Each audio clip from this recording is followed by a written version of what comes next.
Hello and welcome to Housing TV News at the top of the hour, coming to you from our studios in the nation's capital, Abuja. I am Dorcas Chia. Our top stories. President Bola Ahmed Tinubu celebrated Emir of Lafia at 70, praises contributions to national development. Federal government issues flood alert for 26 states in the FCT. Oluyede rejects Ekiti election results and vows legal action. On the foreign scene, Lebanon, Israel resumed talks amid regional diplomatic efforts. And now the news in detail. President Bola Ahmed Tinubu has congratulated the Emir of Lafia, Justice Sidi Dauda Bage Mohammed, on his 70th birthday, describing him as an accomplished jurist and respected traditional ruler.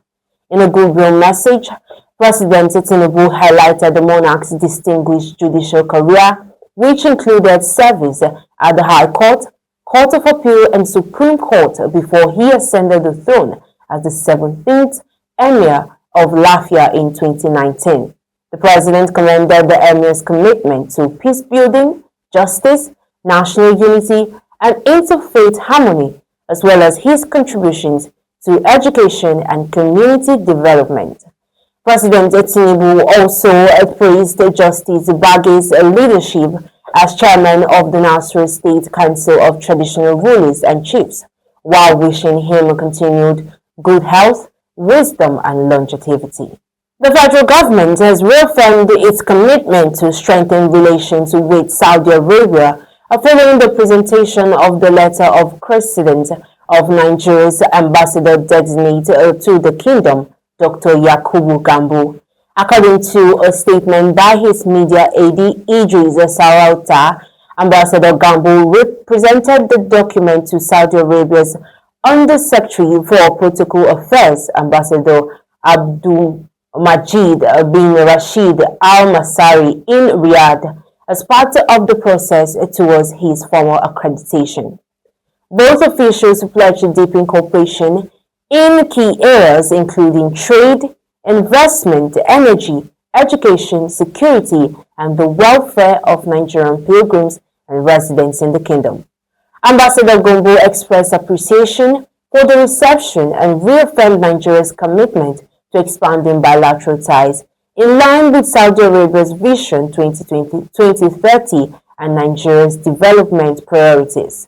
Once again, the federal government says Nigeria is currently hosting more than 100,000 refugees and asylum seekers, mainly from countries within the Lake Chad Basin, while millions of Nigerians remain internally displaced due to insecurity and humanitarian challenges. Secretary to the government of the Federation, George Akume, disclosed this during the 2026 World Refugee Day commemoration in Abuja. Akume said the Tinubu administration remains committed to protecting and empowering refugees and displaced persons through interventions focused on protection, livelihoods, and sustainable solutions. He added that plans are underway to expand the National Social Register to capture more vulnerable persons and host communities to ensure targeted support. The United States has deported a Nigerian national, Ayodeji Olamide Ajayi, following multiple criminal convictions,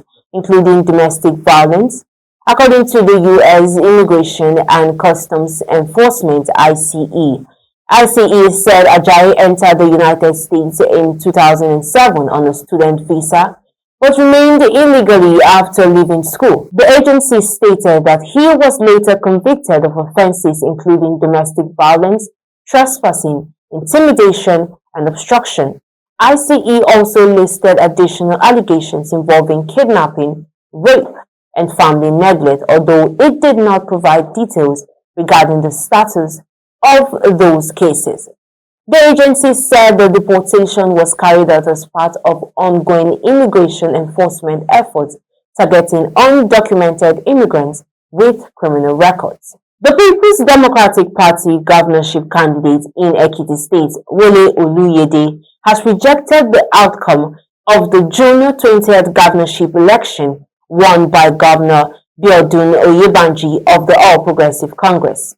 In a statement issued by his campaign organization, Oluyede described the election as flawed, alleging vote buying, intimidation, and harassment of opposition supporters. He also accused some security personnel of compromising the electoral process, insisting that the result announced by the Independent National Electoral Commission did not reflect the will of Ekiti voters. Oluyede pledged to explore all lawful means to challenge the outcome while urging his supporters to remain calm. It's about time we take a pause here, and up next are news stories from the build sector and the foreign scene. Do stay with us. The future of Africa's housing sector will be shaped by bold ideas, strategic partnerships, and visionary leadership. At the AIHS CEOs Forum, leading voices across real estate, finance, construction, and government will converge to discuss solutions, unlock opportunities, and drive the next chapter of housing development in Africa. A platform for dialogue, a meeting point for influence, a forum where leaders shape the future. AIHS CEOs Forum, AIHS at 20 Legacy Edition, 13th to 18th July 2026, Transcorp Hilton, Abuja. Building partnerships, driving innovation, shaping Africa's housing future. You're watching Housing TV News at the hour, and now to the build sector. The Federal Ministry of Environment has issued a flood alert for 26 states and the Federal Capital Territory following forecast of heavy rainfall between June 22nd and July 5th. Through the National Flood Early Warning Center, the ministry identified several communities across states, including Lagos, Rivers, Oyo, Ogun, Benue, Kogi, Delta, and Bayelsa as vulnerable areas. Parts of Adamawa, Nasarawa, Plateau, Taraba, and the FCT were also classified among high-risk zones. Residents and authorities in affected communities have been advised to clear drainage channels, identify evacuation routes, and avoid activities around flood-prone areas.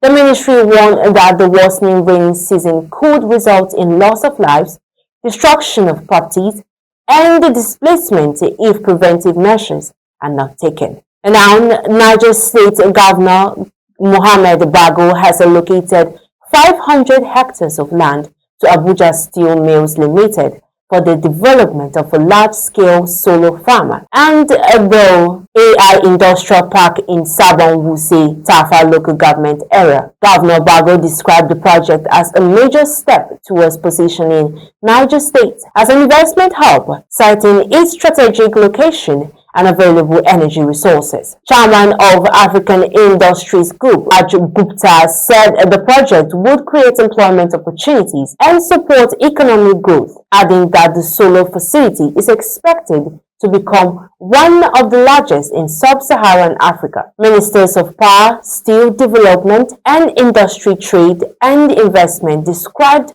the initiative as a boost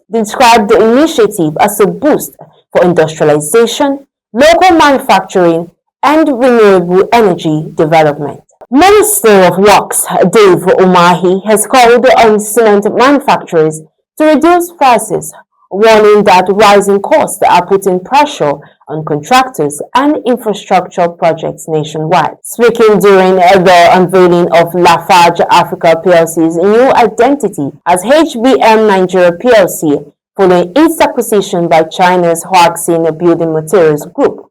Umahi said the federal government would engage cement producers from July 1st to address pricing concerns. HBM Nigeria Managing Director and Chief Executive Officer Lolu Alade Akinyemi said the rebranding represents a new phase for the company, but will not affect its workforce, operations, or commitment to Nigeria's development. The company remains one of Nigeria's largest cement producers, with an installed capacity of 10.5 million metric tons annually. Onto the foreign scene, Lebanon and Israel have resumed fifth round of talks in Washington, with Beirut seeking a timeline for the withdrawal of Israeli troops from southern Lebanon. The negotiations follow a recent United States-Iran agreement that helped reduce tensions across the region and has affected the balance of influence among key actors. Israel says the talks are aimed at achieving stability and addressing security concerns linked to Hezbollah, while the group has rejected the negotiations. We'll take another pause, and when we return, we'll take news from the business segment and sports news. I'm Debbie Erb. I'm the founder of DLE Advisors, LLC. I just finished a really interesting session talking with the audience here at the International Housing Show. I have attended the show before, and I have to say it's bigger. It's bigger and better than it was 4 years ago. An incredible array of opportunities, companies, and new innovations in the housing space. So it's very exciting to be here. Thank you, Festus Adebayo. He's my guy. It's so well attended, and there's so many people here that I know who are movers and shakers in the industry. So I definitely recommend attending if you possibly can. I am Ada Fong, the former Deputy Director of Housing from the Hong Kong Housing Authority. I think it's a very interesting housing show and conference that brings together a lot of experts and talents and government officials in Africa to explore the subject of housing in Africa. It's a very worthwhile initiative that you do it once every year. My name is Adeola Olushodo. I'm the Executive Director, Lagos State Development and Property Corporation. I'm here at the Abuja International Housing Show 2025, and this is a show that brings all the experts and all the major players in the real estate sector together. I must commend the efforts that goes into that, the consistency, and everybody looks forward to it, and of course it's well attended. My name is Dr. Mark Maaku Joshua. I am the Director General Taraba Geography Information Service. I got an invitation to attend, and I saw things like land reform. So my priority here is to interact with experts in the field, gain more knowledge on how things are done as far as land reform is concerned. The organizers of this event has done well. I at least expect the caliber of people I've seen here. Seeing the people that I've seen here, they have sent out a signal to me that it is not a child's play. We're here that really Nigeria mean business to organize such a show. My name is Surveyor Abdulgani Ademadibumen, the Surveyor General of the Federation. I want to really say it's a good program. This is the 19th edition of it. I want to say a good thumb up to the organizers of the program and to Nigeria in general. Hosting such an event is not something that comes easy. It comes with a lot of innovation on its own, like the team says, and it comes with a lot of experienced organizers. So I want to say a big thank you for those people that come all the way from far and near to come and be part of this organization. Hello, I'm Maya Abdel Hamid, the CEO of the Social Housing and Mortgage Finance Fund in Egypt. This is my first visit to Nigeria and Abuja in specific. I've been invited to this housing show. This is my first visit to Nigeria. I've had a good chance to meet with all the Nigerian officials as well as the African ministers and delegations. I think the presentation helped a lot and giving insights to those attending. I also benefited from hearing other experiences from the experts from across the continent and the international experts as well.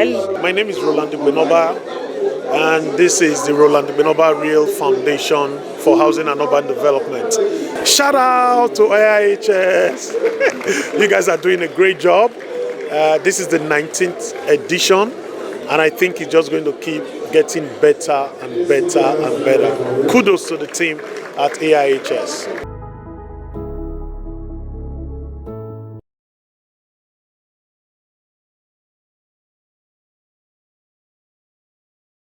Welcome back. Nigerians generated an estimated 9.77 trillion naira in oil revenue between February and May 2026 as crude prices surged amid tension involving Iran, the United States, and Israel. Oil prices exceeded the government's 2026 benchmark of $64.85 per barrel, reaching about $120 per barrel at their peak. The Argentines captain Greece took his World Cup tally to 18 goals, surpassing former Germany's striker Miroslav Klose's previous record of 16 goals. The victory secured Argentina's place in the knockout stage as the defending champions continued their title defense.